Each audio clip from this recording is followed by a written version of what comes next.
Ramadan dalam bahasa Arab itu dari kata ramad, berarti bakar. Apa yang dibakar? Sisi ego manusia. Bahasa Arabnya nafsiyah. Nafsiyah. Dalam riwayat Israiliyat, riwayat ini tidak sahih secara ilmu hadis, karena saya peneliti hadis juga, tapi riwayat ini dibolehkan oleh para ulama untuk diceritakan berdasarkan hadis Nabi, hadithu an Bani Israel. Ceritakanlah tentang riwayat-riwayat Israiliyat. Salah satunya tentang dialog Allah dengan nafs, dengan jiwa. Jadi Allah pernah berdialog dengan jiwa, dan ini sudah pernah saya sampaikan di beberapa kajian di luar sana. Tentu tidak akan mengurangi keberkahan jika kita ceritakan di sini. Jadi Allah memanggil akal, ya akal, akbil, wahai akal, menghadaplah. Akal itu menghadap langsung tanpa alasan. Lalu Allah memanggil nafs, jiwa. Wahai jiwa, wahai ego, akbil, menghadaplah engkau. Apakah jiwa mau menghadap? Tidak. Si jiwa mengatakan, man anta? Kamu siapa? Allah ditantang sama dia. Lalu Allah berfirman lagi, ya nafs akbil, wahai jiwa, menghadaplah. Tapi jiwa tidak lagi menghadap. Dan yang ketiga kali Allah membuat jiwa itu lapar, dibuat dia lapar. Jadi sebelum alam ini dicipta, sudah ada namanya jiwa, sudah ada ruh, sudah ada akal, sudah ada kolbu, dan itu berbeda semua.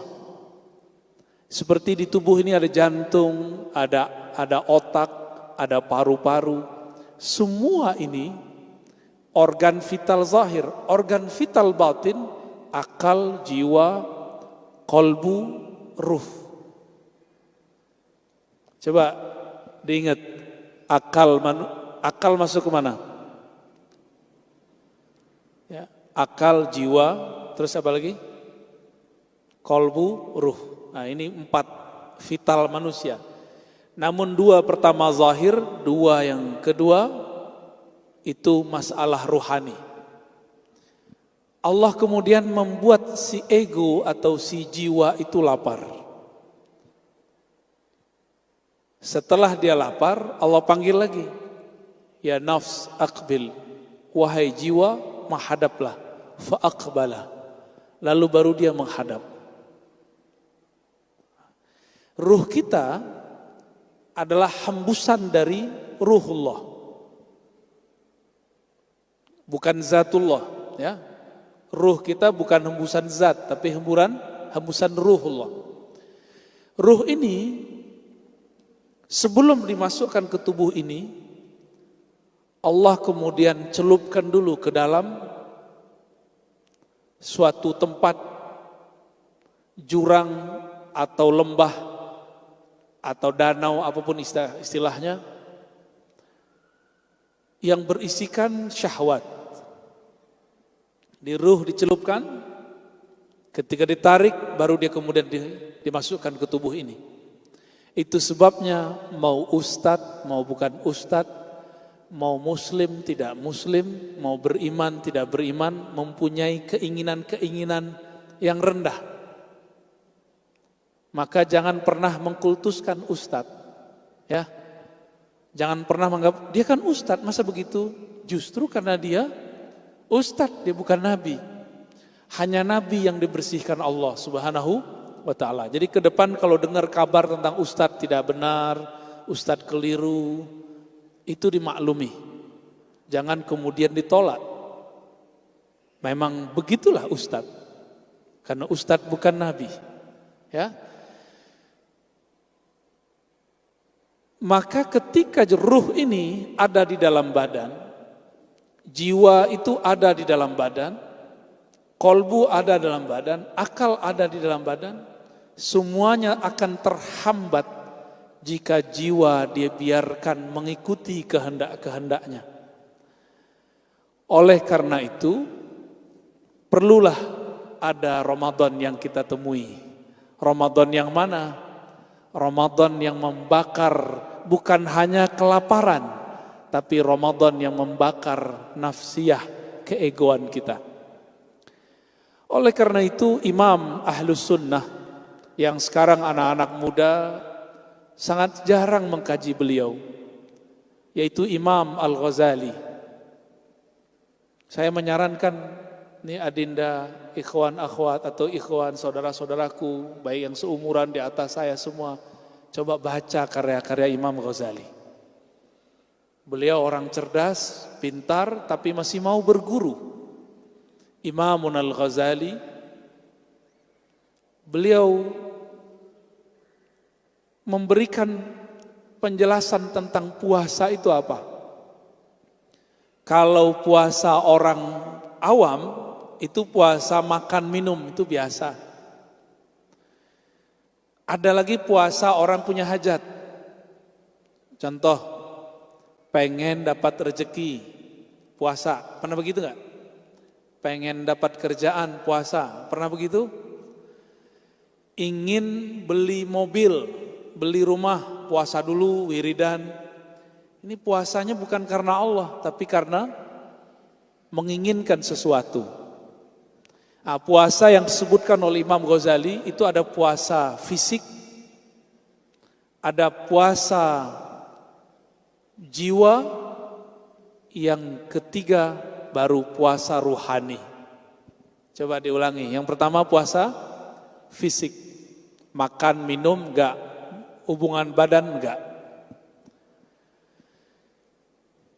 Saya kalau lagi puasa, ada makanan di rumah, itu makanan halal, nggak dimakan. Kenapa nggak dimakan meskipun halal? Bukan barang najis, bukan barang curian. Karena dalam diri ini ada niat ingin berpuasa. Niat itulah yang Allah pandang. Jadi Allah itu nggak pernah mandang fisik seseorang, yang dipandang cuma kolbunya. Nah, orang yang berpuasa itu merasa dipandang, dilirik oleh Allah SWT, sehingga meskipun tidak ada siapapun di rumah, tidak akan ada yang berani makan dan minum sendiri. Benar gak? Ya, benar ya? Itu hebatnya niat. Itu hebatnya niat. Maka niat itu langsung berhubungan dengan Allah. Kenapa? Imam Abu Ishaq Asy-Syairazi punya kitab Al-Muhazzab mengatakan, niat itu fil qalb. Niat itu di kolbu. Kolbu itu dekatnya dengan Allah seperti dekatnya tangan saya. Dekat gak dengan ini? Dekat gak? Begini Allah menggenggam kolbu. Dekat gak? Ini anggap kolbu, Allah genggam. Mau dilempar, mau dibolak-balik. Sedekat itulah kolbu dengan Allah yang membolak-balik kolbu. Jika seseorang berbicara di dalam kolbunya, dia sebenarnya sedang didengarkan Allah Subhanahu wa ta'ala. Maka hati-hati, jangan sering-sering main hati. Ya, nanti kalau didengar Allah gawat. Ya, bisa tanggung jawab ngantar. Baik. Ini baru puasa orang awam, puasa zahir. Puasa zahir kalau sudah niatnya itu membuat dia tidak akan makan dan minum. Dia kuat untuk berlapar-lapar. Dan itu cukup. Cuma sayang sekali, puasa ini cuma menahan lapar dan minum. Atau menahan hasrat seksual. Ada tingkatan kedua, puasa nafsiyah. Apa istilahnya? Puasa jiwa, puasa ego. Inilah yang disebutkan dalam hadis Imam Al-Bukhari. Nabi SAW mengatakan, "Idza kana yaumu shaumi ahadikum." Jika pada hari kamu berpuasa, lalu ada orang qatalahu ahadun aw syatamahu, ada orang ngajak dia tengkar atau syatamahu, atau ngajak dia mencaci maki dia, ngadu domba dia, menghina dia. Sekarang paling mudah nggak menghina orang? Cukup pakai jari, nggak usah pakai mulut. Bener? Lewat sosial media, Hari ini sangat mudah sekali untuk mengadu domba orang, mencaci maki orang. Hati-hati teman-teman, apapun yang kita tulis di sosial media akan bergulir kemana-mana. Tanggung jawabnya berat. Lebih berat dari zaman-zaman sebelumnya. Zaman sebelumnya orang kalau berkalam paling-paling gosipnya cuma di sekitar dia. Tapi sekarang jika antum menulis di sosial media atau berkalam di sosial media, itu bisa diliput dari mana saja. Puasa nafsiyah ini, kata Nabi, jika engkau diajak orang bertengkar atau dicaci maki seseorang, falyakul inni shaim. Katakan aku sedang menahan egoku. Jadi shaim, siam diartikan menahan ego. Ego apakah itu? Ego marah. Kita sebagai manusia normal, kalau diajak tengkar sama orang, mau nggak? Tengkar. Dibentak orang, balas bentak nggak? Dibel orang, balas gebel nggak? Disalip orang, balas nyalip nggak? Sama. Itu manusia biasa. Dicaci maki orang, balas mencaci. Diadu domba orang, emosi. Sekarang antum hidup di dunia yang sangat-sangat cepat sekali, di mana-mana orang bisa mengakses kabar apapun. Tiba-tiba ada orang mencaci maki kita, ada orang memfitnah kita, ada orang mengadu domba kita. Mau balas nggak? Siapa yang balas berarti dia telah gagal puasa nafsiyah. Disebut orang sesat. Nah, kalau saya udah puas disebut orang sesat, ya. Kalau dulu yang bilang saya sesat kelompok ekstrim, sekarang sesama asu aja bilang saya sesat. Ya, lebih canggih lagi, sesama ahlus sunnah. Tapi saya nggak boleh terpancing, karena Nabi mengatakan, jika kamu pribadi yang berpuasa di hari yang berpuasa, lalu ada orang sedang mengata-ngataimu, ada ngajak tengkar kamu, falyakul inni shaim. Cukup katakan saya sedang shaim, saya sedang puasa. Puasa apakah itu? Puasa nafsiyah. Makanya saya berharap ini kebanyakannya anak muda ya, selebihnya pernah muda. Ya, Pak Hashim baru malam tadi ke Gunung Salak ya, ketemu saya, ketemu lagi. Kapan tidurnya, Pak? Anak-anak muda betul-betul egonya sedang naik. Bisa nggak antum lebih tua dari fisik? Lebih dewasa dari tubuh biologis. Kalau itu terjadi, itulah Ramadan yang perlu kutemui. Ya, itu target Ramadan kita. Ya, maka Ramadan tahun ini nggak usah tinggi-tinggi sampai level 3, cukup level 2. Bisa nggak ketika ada orang ngata-ngatain kita di sosial media, kita nggak balas ngata-ngatain? Ada yang bisa? Insya Allah ya. Insya Allah bisa. Ada orang menganggap kita sesat, kita ahli bid'ah, kita orang nggak benar, dan banyaklah yang terpancing dengan kalam-kalam ini. Lalu kita nggak usah membalasnya. Cukup kita katakan nanti kebenaran akan terungkap. Bisa nggak antum? Kalau bisa, berhasil masuk ke puasa level 2. Dan Imam Ghazali menyebut ini puasa khawas. Khawas ini boleh disebut puasa level wali. Pemuda jadi wali sangat mungkin. Karena di akhir zaman ini, kalau kita nggak menjadi kekasih Allah, pasti kekasih setan. Ya, maka mesti menjadi kekasih Allah. Allahu waliyul ladzina amanu. Allah lah wali orang-orang beriman. Maka orang beriman mesti meniru sifat-sifat yang telah Allah sebutkan dalam al-asma'ul husnanya. Coba perhatikan di dalam Al-Quran. Lebih banyak sifat penyayang, nama penyayang, pengasih, atau Allah yang maha mengancam, menyiksa. Mana banyak? Penyayang. Tapi kenapa orang yang baca Quran kurang penyayang? Kenapa memandang orang enggak dengan kasih sayang, tapi dengan kebencian? Memandang orang lain sebagai rivalitas, saingan. Enggak begitu kita memandang orang kalau sudah baca bismillah. Maka ciri-ciri orang yang sudah masuk nur basmalah di dalam dirinya, dia memandang siapa saja dengan kacamata kasih sayang. Inilah yang kami terima dari guru-guru hadis kami dari dulu, dari guru-guru ahli zikir dari dulu. Irhamu man fil ard, sayangi makhluk di bumi, yang di langit pasti sayang engkau. Maka orang-orang yang mencoba mengadu domba kita pun harus sayang kepada mereka. Kasihan orang begitu, dia sedang menyiksa nafsiyahnya. Dia akan gelisah. Kegelisahan itu adalah azab di dunia. Jadi azab di dunia tidak hanya penyakit, tidak hanya bencana. Azab di dunia itu kegelisahan yang luar biasa. Inilah yang terjadi pada orang-orang yang melawan kata hatinya, mengikuti nafsiyahnya. Jadi jangan nunggu bulan Ramadan ya. Jangan nunggu bulan Ramadan. Oleh karena itu memang benar kata ulama-ulama kita terdahulu, hendaklah engkau menjadi rabbaniyin, samadaniyin, wala takunu ramadaniyin. Jadilah kamu dua karakter. Rabbani. Rabbani ini karakter yang kolbunya terikat dengan Rabb. Atau samadaniyin, yang kolbunya hanya bergantung kepada Allahus Samad. Jadi enggak bergantung dengan kata makhluk.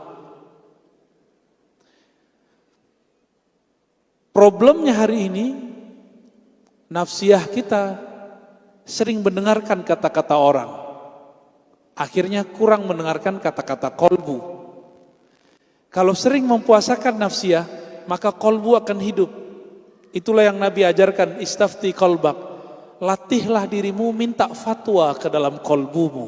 Orang zalim, musuh kita bukan ras, bukan bangsa, bukan satu negara. Musuh kita adalah syaitan yang bersenyawa dengan tubuh manusia. Ya. Karena Nabi mengatakan inna syaitan yajri majrad dam. Syaitan itu mengalir di setiap pembuluh darah. Maka jangan heran ada orang manusia zahirnya di dalamnya yang mengalir syaitan. Ini lebih berbahaya dari kesurupan. Kesurupan tinggal tepok-tepok dikit bacain ayat selesai bisa sadar. Tapi kalau sudah mengalir dalam darah, itu diruqyah 1000 kali juga nggak bisa. Nggak bisa. Ya. Ini puasa nafsiyah. Puasa apa? Nafsiyah. Bagaimana praktek puasa nafsiyah? Prakteknya dimulai dari mempuasakan fisik, lalu karakter emosi. Jadi harus dua-duanya.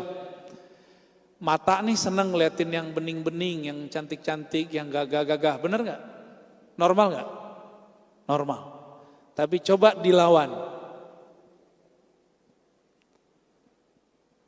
Sekarang itu untuk melihat yang cantik, yang gagah itu gak perlu ke tempat umum. Cukup dengan benda kecil yang namanya smartphone. Bisakah menahan itu? Gejolak itu namanya gejolak nafsiyah. Mampukah menahan gejolak itu lalu mengalihkannya? Maka yang kecanduan nonton-nonton film-film yang gak jelas itu, atau saking jelasnya ya, itu harus punya, gak langsung di-cut. Antum harus ganti dengan film-film yang dosisnya lebih rendah. Misalnya kungfu, petualangan, harus ada gantinya. Kalau gak ada gantinya bisa stres. Bisa stres. Orang kalau mau berhenti ngerokok gak boleh langsung. Dia harus pelan-pelan, kurangi. Dan harus ada kesibukan. Diganti dengan nyemil apa gitu ya. Ada orang kena candu narkoba, gak boleh langsung berhenti. Maka ini beberapa akhwat nih kejam juga sama laki-laki. Lo berhenti, kalau gak pisah. Gak begitu caranya, pelan-pelan. Kalau saya langsung berhenti dengan cara, untungnya belum benar-benar kecanduan. Kalau udah kecanduan, gak bisa digituin, bisa stres. Orang lebih milih rokoknya daripada pasangannya. Jadi ketika ada keinginan yang di luar kemurnian kolbu, ini dilawan. Maka Imam Abdul Karim Al-Jili mengatakan, kebeningan kolbu hanya engkau dapat dengan kufrun nafs. Kufrun nafs itu kalau diterjemahkan melawan kufur, mengingkari nafsiyahmu. Jam 3:30 dini hari enaknya meluk bantal atau di atas sajadah. Enaknya tidur ya, meluk bantal ya. Kebanyakan kita begitu, itu nafsiyah. Namun kolbu menginginkan yang lain. Kolbu menginginkan bangun. Tidur itu dapat apa kita dengan tidur? Orang kaya nggak tambah kaya, orang nggak berilmu nggak tambah ilmu, tidur nggak nambah apa-apa. Tapi dalam tidur itu ada satu karakter yang muncul namanya al-kasal, malas. Ini yang harus diobati. Puasa itu ajaib. Orang mengurangi makan bukan tambah malas, justru dia tambah rajin. Karena tubuhnya jadi ringan. Coba cek. Kita lemes berpuasa, itu konsep orang biasa. Tapi sebenarnya kita lemes justru karena banyak makan. Selesai makan, tadi habis makan, ngantuk gak? Ngantuk? Benar? Berarti tidak benar bahwa berpuasa bikin lemes. Justru kalau makan bikin lemes. Coba rasakan, niat puasa, jam 11 kita belum lapar.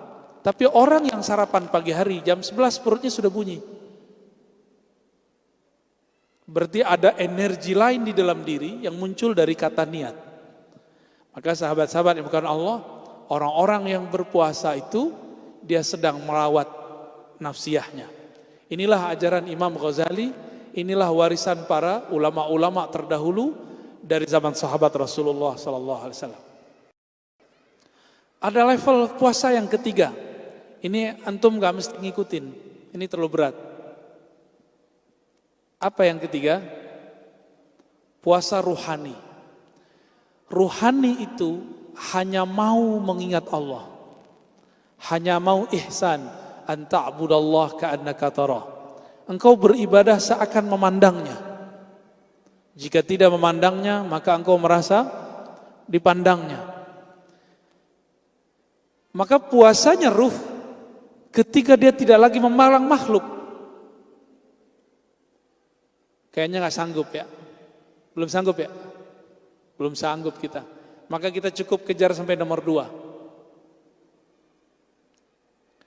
Namun kalau ingin menjadi kekasih Allah yang spesial, mau ikuti, mewarisi warasatul anbiya, warisnya Nabi, bukan dengan menghafalkan ayat puasa, tapi harus sampai di level ketiga. Sampai di level ketiga. Nabi pernah berkalam begini, ala ma khalallahu batila, ketahuilah selain Allah batil. Maka Nabi tidak pernah mengingat selain Allah di dalam dirinya. Kita nggak sanggup. Karena pakai akal. Kita nggak sanggup karena pakai jiwa. Tapi kita akan sanggup jika mengingat Allah dengan ruh. Karena ruh itu kekuatannya unlimited, tidak terbatas.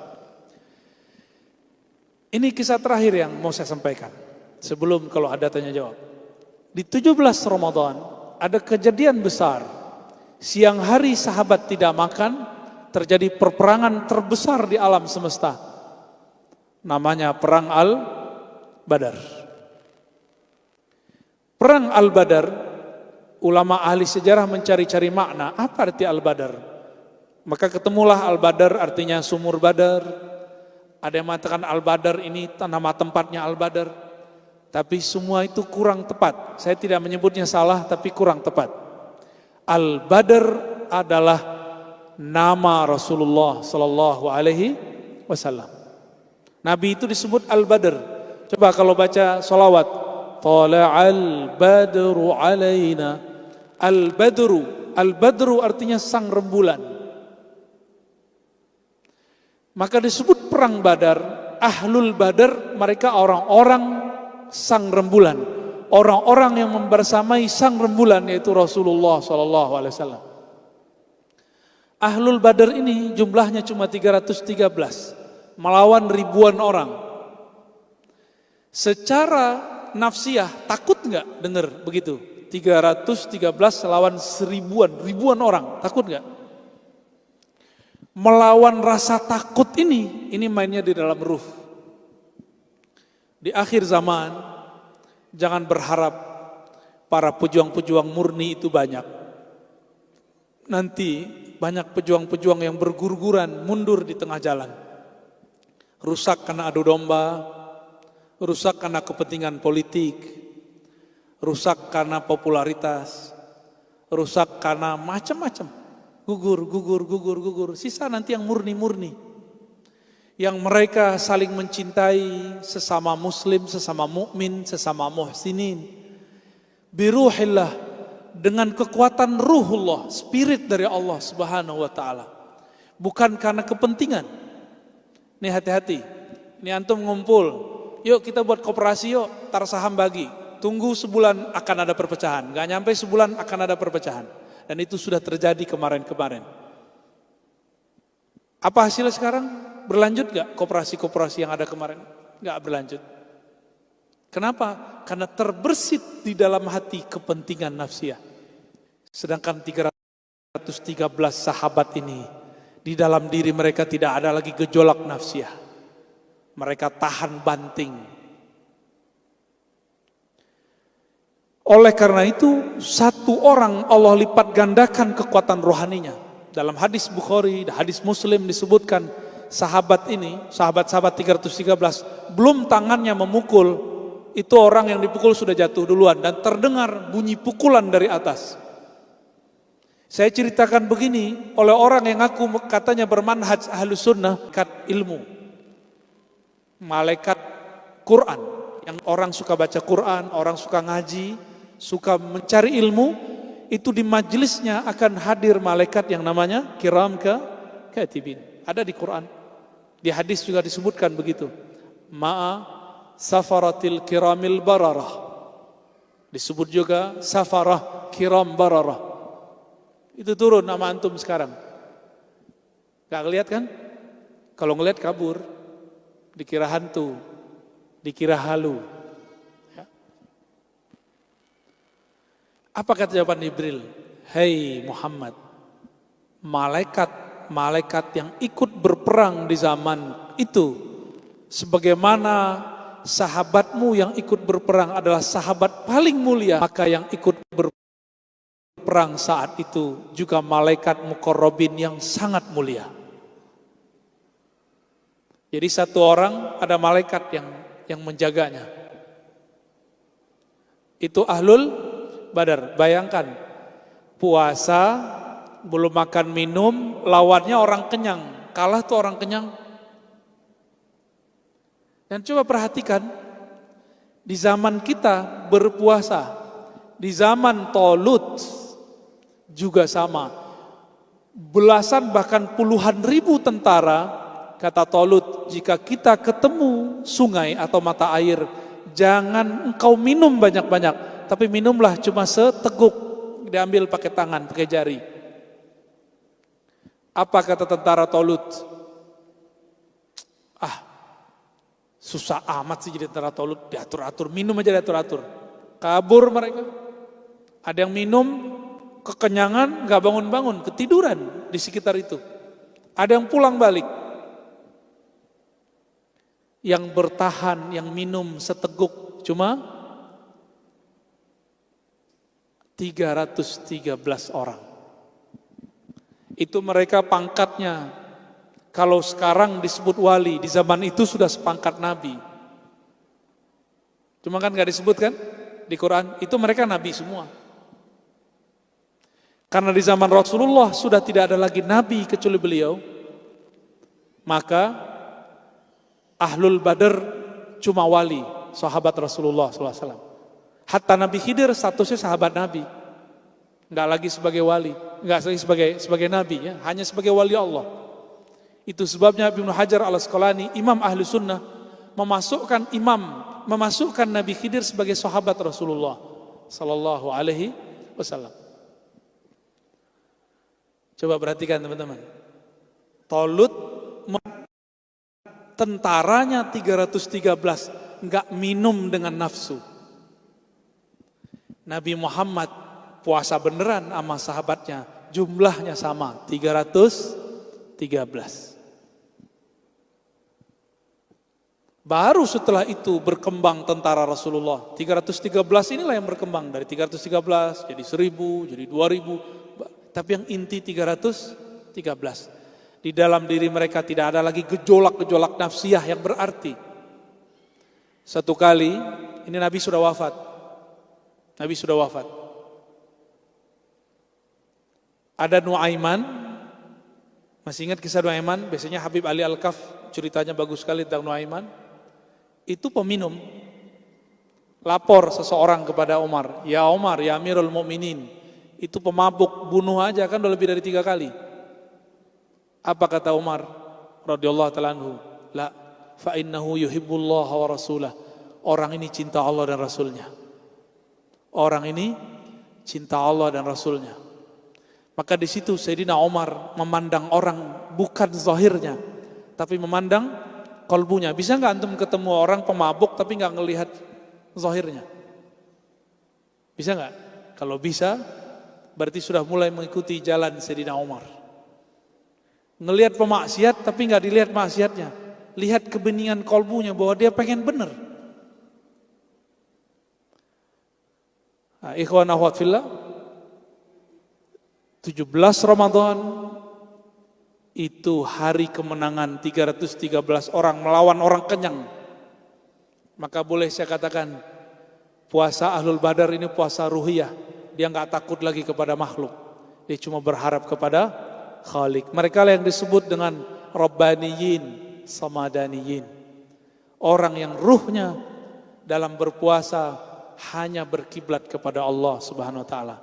Ramadan seperti itulah yang kita perlukan. Ramadan yang dipenuhi dengan ihsan. Sebenarnya saya punya bentuk amalan kalau nanti teman-teman ini mau beramal selama bulan puasa, mulai dari bangun tidur sampai tidur kembali. Dan itu yang sudah pernah saya alami dan saya jalani bertahun-tahun.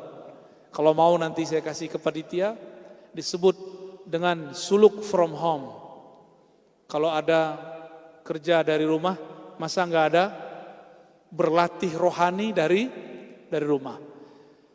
Betul tidak seefektif kalau ada pembimbing langsung, tapi ini lumayan efektif. 50% berefek ke dalam diri.